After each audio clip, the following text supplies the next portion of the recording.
They go right at Broom to get things started, and that results in a layup.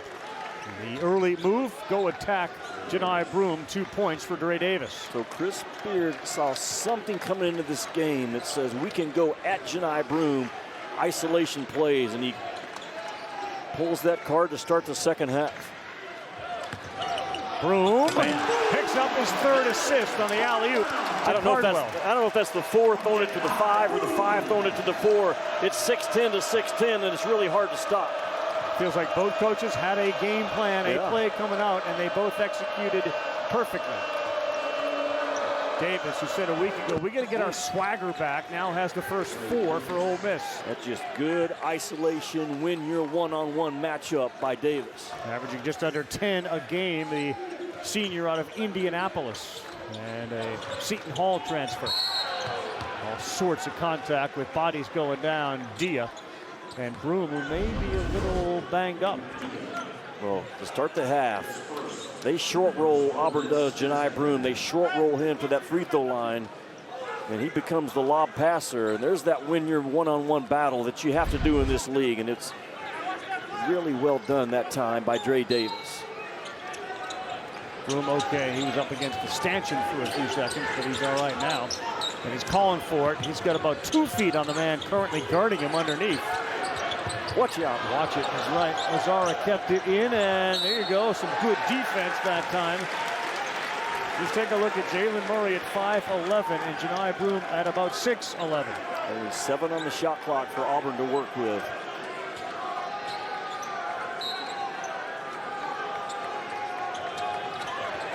They go to Broom. It's deflected out of his hands, and they get the whistle. Going to be on Davis. That's got to be so frustrating for Chris Beard. You got Auburn in a bad spot with 7 on the shot clock, and Janai Broom is the recipient, shows a target hand, and you just clobbered the guy and bail him out and give Auburn a fresh 20 to work with. Look at Ole Miss double teaming Broom. Well, now and Bruce Pearl saw it, so he makes the switch and puts Broom as the out of bounds passer instead. They were double teaming him right even before the ball was inbounded. One-on-one with Morrell. Just bullies his way in. Janai Broom. That's just a bad match for Ole Miss.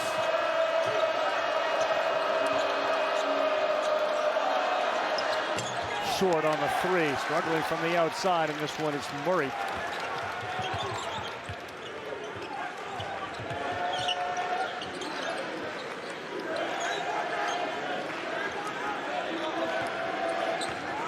Broom and Cardwell are both significantly bigger than anybody Ole Miss has on the floor. Watch it. An easy layup and a nice screen set by Cardwell. And to your point about Cardwell, absolutely. It's not a screen, like that's a house. Well, it's a screen assist. And you just seal off Padula, grabbing whatever, it's not going to get called. You're too big by Cardwell. That's just good action. A good shot fake by Kelly to drive it. That's the respect he has as a shooter. Guys fly at him, and he has learned that shot fake in conference play really well, taking that shot fake to a drive.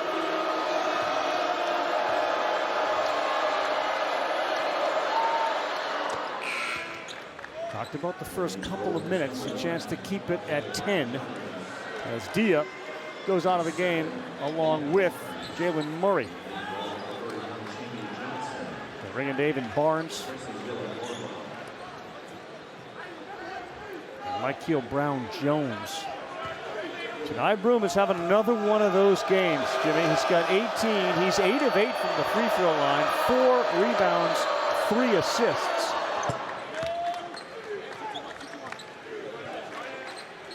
Here's that full court press that to me flipped the game in the first half for Ole Miss. Auburn was a little sloppy with it at times. Cardwell out of the game, Chaney Johnson in the game, and he has the ball now.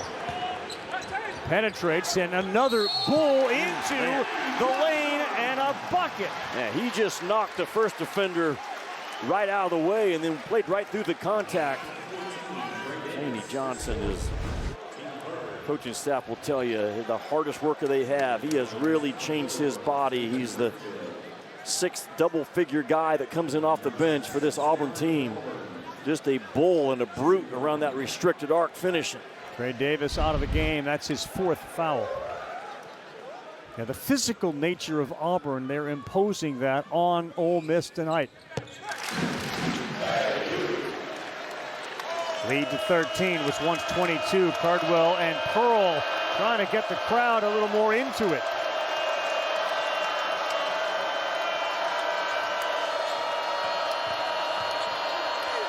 Padula got 2 off the ground.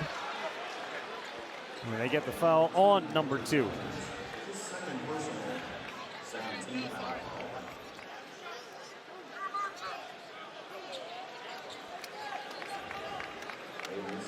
You got Bruce Pearl Coach of the Year, huh? I do, if he finishes off this run and they win the SEC regular season title. And there's a lot of good options out there, but you go through this grind for 8 or 9 weeks and win it, give him the trophy. Just the freebie, ESPN's NBA Friday Double Dip starts with the top 2 teams in the East. Is this the year for the Cavs? They'll show what they can do against the Celtics in Boston, 7:30 Eastern time. Then out west for the next battle of LA. Harden and the Clippers visit LeBron, Luka, and the Lakers. NBA Countdown tips it off. The coverage at 7. Lakers host the Clippers again this Sunday night. Johnson, same thing, uses that body, and he will draw the foul. So think about the versatility of Janai Broome. He flashes to the top of the key and becomes the facilitator. That was a play call again. Bruce Pearl, 90% of the possessions in a game, it's a play call from BP.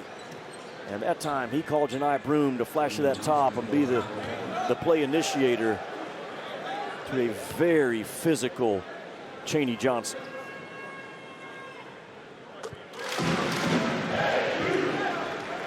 Ravi, but because Bruce Pearl calls so many plays in the game, yes, he has to be good.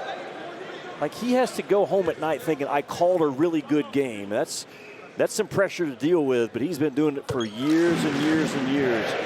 Finding the mismatch, finding the weak defender, and going right at guys. Auburn's been outstanding from the free throw line tonight. It's been a story. They've made 13 of 14.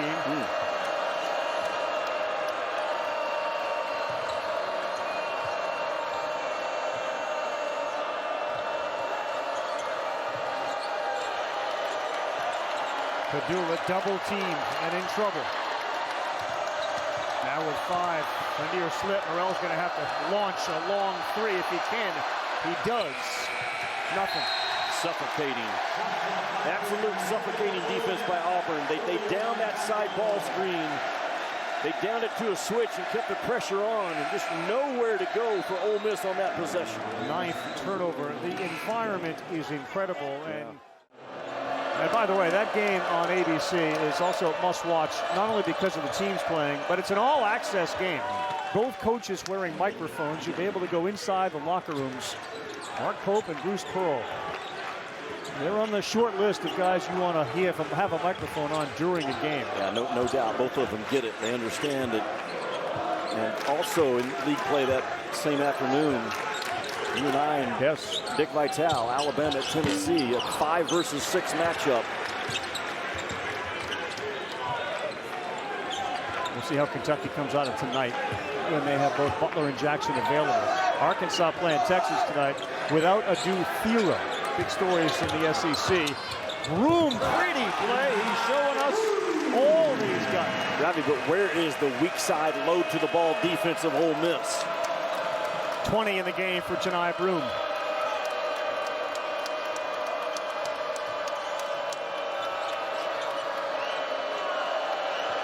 Good ball fake, contact, and it hangs on and falls through. Well, they might get a 3, but they turned down a 3 because Matthew Morrell was wide open and Murray missed him and kept the ball stuck on the same side of the floor. And Brakefield bails him out. But Brakefield is a shot fake star, and Auburn has taken that shot fake a couple of times in this game already.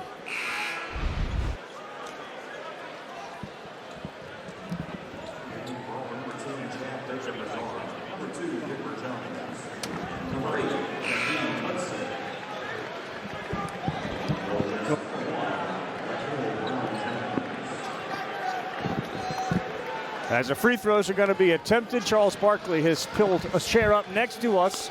A lot of handshaking, baby kissing, picture taking. Good to see you. Hey, man, number one, welcome to Auburn. Yep. It's like a family reunion every time I come here. It's so great to see Sonny Smith and Gary Godfrey, man. Yeah, I love those them. guys. Yeah, they honored so many of the great Auburn teams from years past, starting back in the 1950s. Were you doing commentating back then? I was not there yet. He was. I was not. Jimmy, okay. Pettiford with a little kiss. Yeah, Chuck, but this environment, Chuck, I mean, you played here. This is unique, man. You cannot compare this environment to when I played here. These people, they've been amazing. You know, Bruce Pearl does an amazing job, and these fans are terrific. Becca, I've talked about Auburn for the past hour and a half. You've watched this team a lot. Give me your overall evaluation of Auburn on both ends of the floor. Why are they who they are? Well, number one, they take the personality of the coach. Bruce is amazing. They have taken his personality. But they're crazy. They're terrific defensively. Yes. I think they're, obviously Duke is terrific. Florida's terrific. Houston is terrific. Yep. But I think Auburn has the best combination inside, outside, in my opinion. We can beat you inside or outside. Agree. I was a little frustrated because they almost blew this game in the last five to 7 minutes of the first half. They had a 22-point lead that went down to 8. What do you do when you get frustrated? Well, listen, I was talking to Coach Freeze, and we're lucky to have Coach Freeze at Auburn. We started out talking about the quarterback situation, and then next thing I know, we blew a 22-point lead. So it was a lot going on over there. Well, the guy that BP's up against tonight can flat out coach too. Let me tell you something. I've been covering college basketball for the last dozen years. Mm-hmm. When he was at Texas Tech, I said, this guy one of the best X and O coaches we have in college basketball. I'm a big fan of Coach Beard, a big fan. My room is being held on to. I think we had you sit with us last year, and we were just talking about Broom. Just the development that he has shown, his passing tonight, his shot, he can go to his right a little bit. Like, for a player to make that leap, what goes into that? Well, number one, work ethic. And also the coach has to challenge you. He's not just a post-up player anymore. Bruce has done a fabulous job of taking him like 12 to 15 feet, because the last couple of years, he was basically a post-up guy. Right. He's still posting up, but it's further away from the basket, which helps everybody, including himself. Talk about the overall SEC right now. I mean, most people are projecting 11, 12, 13, maybe 14 teams. Have you ever seen a league this strong? Not since the Big East back when I was a whippersnapper. That Big East with St. John's, Georgetown, and all those teams back in the day, that's the best conference I've ever seen. But this year, the SEC is unbelievable. Missouri, the coach at Missouri is doing a fabulous job. I'll tell you the team that scares me the most, that damn Florida team. Yeah. They scare the hell out of me. I mean, I love Auburn. Hey, Tennessee is really good. No, Georgia won the other night. But the one team in the SEC that really scares me, well, I don't want to relax, but we're going to Kentucky Saturday. That's going to be a hell of a game. Yeah, but Florida came in here and won. I know. Maybe the most impressive win of the year, right? It's one of the best wins of the year, but I tell you, everybody's on Auburn. And listen, Coach Oat does a fabulous job at Alabama. I saw they beat the hell out of somebody last night. We were there. Yeah. That was Mississippi State. That's a good description of what they did, too, by the way. That was just a beatdown. I had a weight problem. I couldn't wait to eat. Hey, thank God for Moses Malone. Moses Malone. Moses Malone is the most important person in my basketball career. He made me lose 50 pounds. He told me I was fat and lazy, and he was correct. And the rest is history. Best thing ever happened to me. You like where the college game is going? Denver Jones just made a 3 with all the three-point shots. Well, I think we got to have a talk about college basketball. I don't think the model of NIL is sustainable. Listen, I want all these kids to get whatever they can get. But asking colleges to come up with $20, $30 million a year, especially some of the smaller schools, I don't think that's a sustainable model. I love these kids. I want them to do well. But you got to understand, I tell people, most of these kids got to get a free education, which is by far and away the most important thing. Because one of the great travesties of this country is what we're charging these kids to go to college. We need to find a way to make sure the smaller schools can compete. Dia just pushed off a Barkley right there. Sent Baker Mazzara to the ground. Well, again, Auburn, one of 4 teams in the country, top 10 in both offensive and defensive efficiencies. They compete on both ends of the floor. That's because of their coach. No doubt. Let me tell you something. I always tell people this about Bruce Pearl. We might not win the game, but we're never going to get out-coached. I love that guy. Jimmy said earlier, Charles, you're never going to get outplayed either because he demands that of his players. He demands that, but, you know, sometimes, Jones again. You know, sometimes things don't work out, but we're never going to get out-coached. I think he's amazing. But Jimmy said something earlier. That guy on the other sideline is fantastic also. Which is similar to when I was a head coach, they would say they might win the game, but they still got out-coached. Hey. The sea change in this conference happened, though, when they committed to coaches in this conference. Just think about the coaches that are in this conference right now. Keeping Bruce Pearl here is Keeping. A guess? I've never been in. It's 100 people there every time I go there. I've never been. I'm telling Carl, I'm telling you the truth. It's gas or what? Oh, there's 1,000 gas pumps on the outside. It's actually 100. I know, it's 100. But it looks like 1,000 when you see it, Jimmy. And everybody said the same thing. You got to get the brisket from Buc-ee's. I have never been inside because it's always been packed. Because let me tell you something. Normally when I go places, whether it's a gas station, supermarket, or dry cleaner, people think I want to talk to them. So it's not a lot of fun for me. So I've actually never been, I'm serious, I've actually pulled into that Buc-ee's 15 to 20 times. It's so packed every time. I've never been in. Yeah, because they would swarm. They would swarm to you. Yeah, for some reason, people think when I go into places, I want to talk to them. So if we can only get you brisket from either Buc-ee's or Corky's, which one do you want? Buc-ee's. Okay. just to screw with Joe Klein. Hey, and let me tell you something. You know, Joe's wife, Dana, she's like a 10. Joe's like a 3.5. On a good day. On a good day. That doesn't work, does it? Oh, no. That must be some good barbecue. That must be some real good barbecue.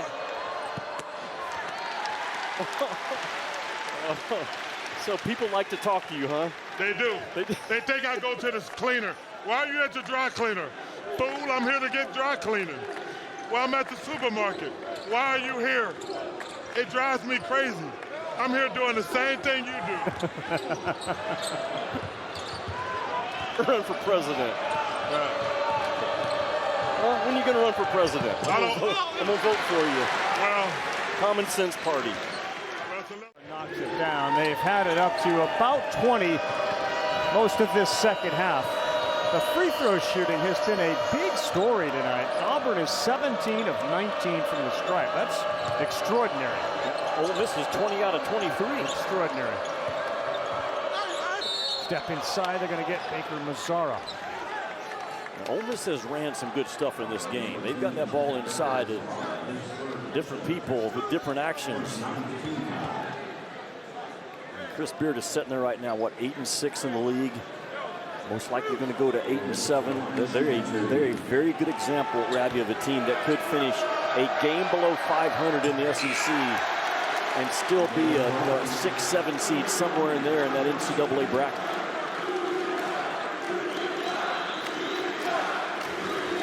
Chris Beard is tapped number 10, John Bowl, who is 7 feet 2 inches tall, not related to Manute Bowl.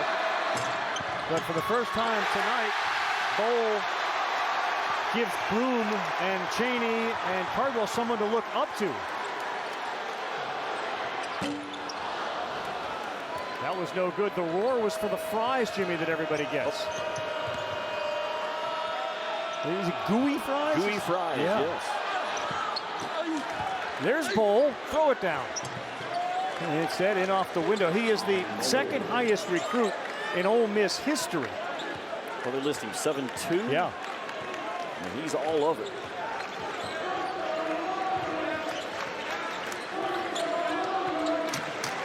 And the versatility of Chad Baker at Nazar can bring that thing up against pressure, start the play.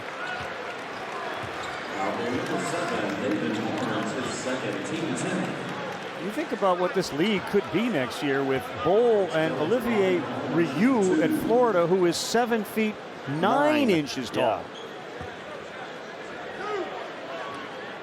That game of one-on-one D.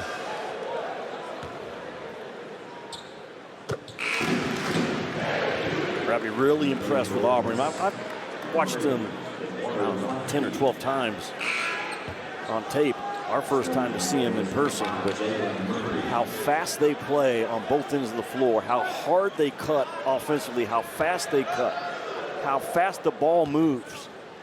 I mean, they're averaging 80, and they're doing it off of play calls, but once that call is made, man, they are going at it with speed and quickness at all 5 spots. And not a surprise about the top teams in this league, Florida, Alabama, Bowl falls down, and Purdue throws up an air ball. They come at you in waves. There's so much quality depth to the top teams in this conference. And when guys get hurt, the teams that don't have it really suffer.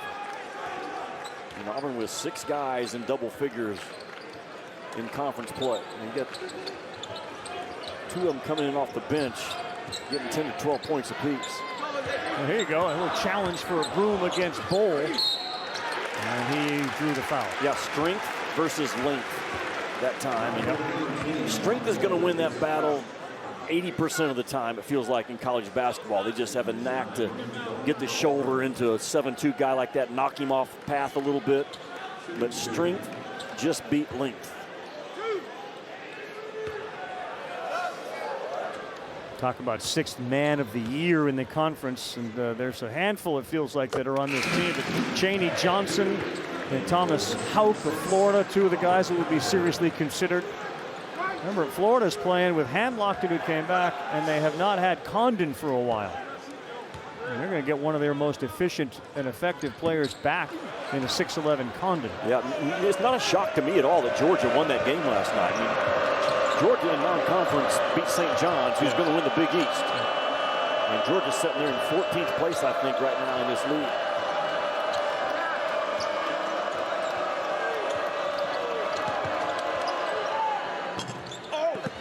Cole kept it alive, but did he come over the back? He did. This is not going to be one of them, but Auburn has been outstanding in close games. 6-0 on the year in games 5 points or less, and in league play, they have a 5-point win at Texas. They got a 3-point win at South Carolina, and 2 2-point wins against Georgia and Tennessee. They've won those close games, which you expect an older team that's well coached to win way more than they lose. Right, but as you sit there on Selection Sunday and talk about the teams that can win it, that fact right there is the difference maker for so many teams in whatever sport. Baseball, the 1-run games. Basketball, 5 or less points. That's a test that you're going to get in the tournament. No doubt. And that's some concern I would have with Duke, just not being tested like teams out of this league this year. Duke is super talented, super long. Got future pros, very well coached. They beat the Illini out of Illinois last weekend. Badly. Or what did Charles say about last night's game? That's what it was. That's what it was. Times 2. Broom got a piece of that. Auburn winning those close games, though, also is the difference of them being a 1 seed or a 2 or a 3 seed. Yes, you know what I'm saying? That's a good point, yeah. All right, he just threw his wristband off because it was bothering him, and he just worked his way in. You don't see that combo very often. This is bothering me, and now I'm going to make a layup. 23, 9, and 4 for Janai Broom. Yeah. And honestly, it's just a typical night for what I think. Well, they would break the streak if it happens. They would. Yeah. Arizona on the list? They're not on the list, right? They were not on the list in week 6.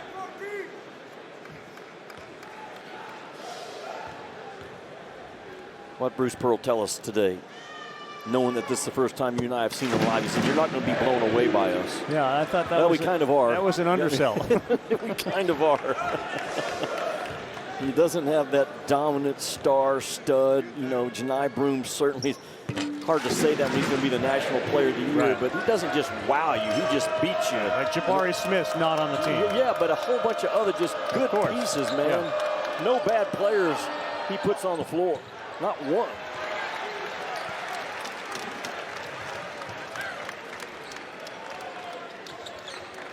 Well, if you were to come up with your ingredients for a national championship team, what would be on that list, and does Auburn have every one of those?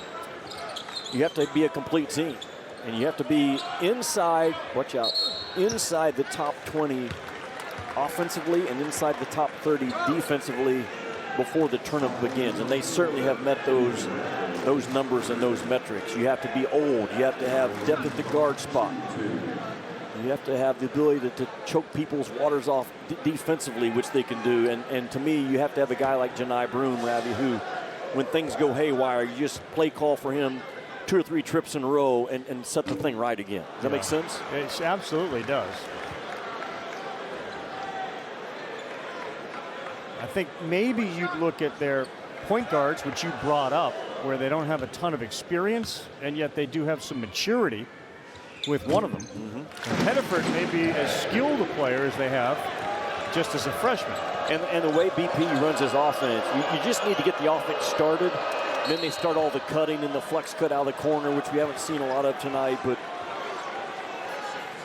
they are going to be as hard to beat in the tournament as anyone once it begins. Yeah, there's a great smile on Pettiford's face as we've kind of just dissolved into a foul fest here in the last few minutes.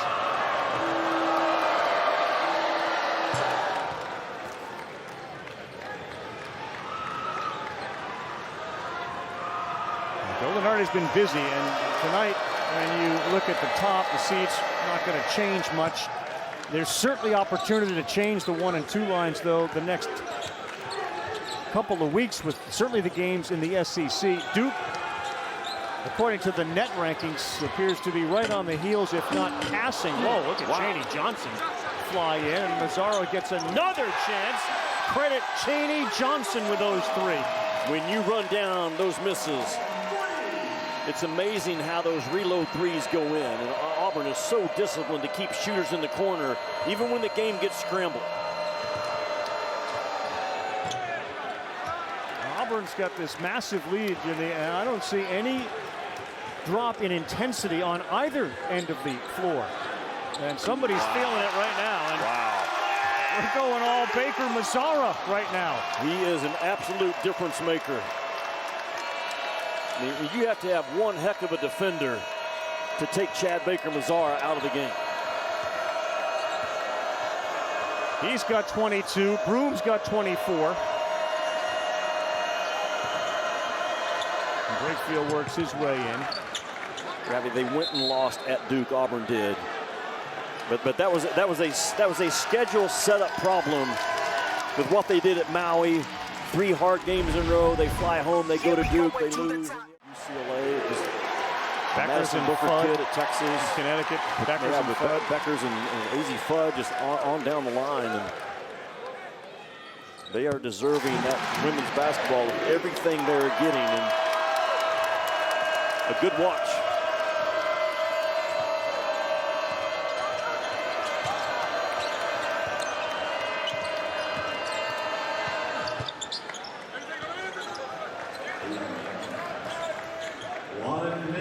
Well, you know, this is a bit of a hit for Chris Beard because of his tenacity and his emphasis on defense. To give up 105, maybe plus, to the #1 team in the country is a reaffirming and confirming sign that they are appropriately ranked. And they continue, no matter who's in. Mostalik keeps that ball inbounds to give effort, maximum effort. The pieces just fit perfectly for this Auburn team this year. They know their roles. They don't get outside of their roles. Very unselfish team. They're for one another. And they have just enough of an edge about them in terms of they go at each other nose to nose. Yeah. But Bruce Pearl will get into it with his players in the right way, and they respond the right way. But just the edge and the swagger that this team has it's uncommon. And really the only team I see in college ball right now that plays living on the edge every night. They shot 60% from the floor for the game. They're not going to beat many teams when they're doing that.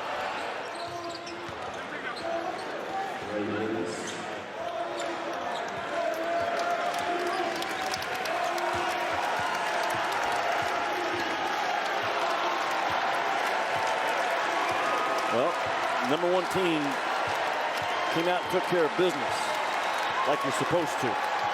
In a big, big way. A lot of respect between those two and a lot of work to do for Ole Miss. Auburn, a dominant performance tonight. A 106-76 thrashing of Ole Miss. And that will do it for us. A special thanks to Charles Barkley, who joined.